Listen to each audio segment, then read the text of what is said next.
粵語有本字，彪哥話你知。今期節目同大家介紹粵語詞彙擲洗。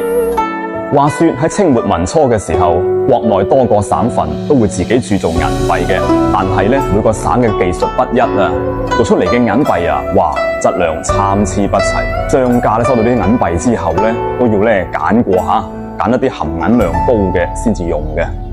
咁由於咧係選擇過先至使用啊嘛，所以稱為擲洗銀。因為咧喺選擇過程中咧就好麻煩嘅，所以擲洗呢個詞慢慢就引申為麻煩事嘅代名詞啦。我哋可以咁樣造句：呢件事啊，認真擲洗，要諗個兩全其美嘅方法先至得啦。你哋 get 到未呢？今期節目同大家介紹文創產品粵語本字估一估裏邊嘅吔飯，佢係咁樣寫嘅。個吔字用拼音輸入法輸入2Z可以揾到，佢喺戰國時期嘅豐賦裏邊就有出現啦。原句係仲純為真，得木為滅，淡吔受獲，死生不卒。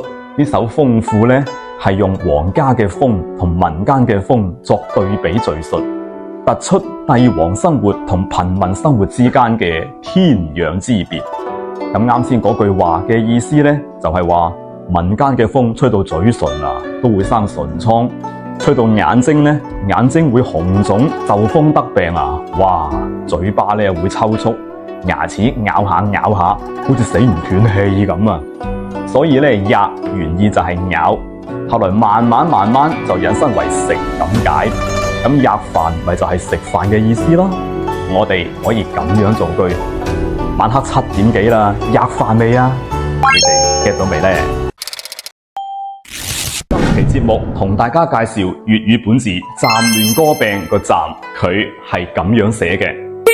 用拼音輸入法輸入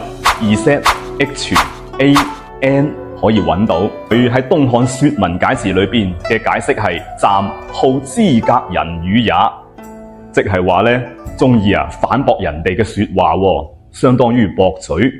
後來慢慢就引申為打斷人哋講嘢。你哋 get 到未呢？關注我，送你7天粵語生存指南。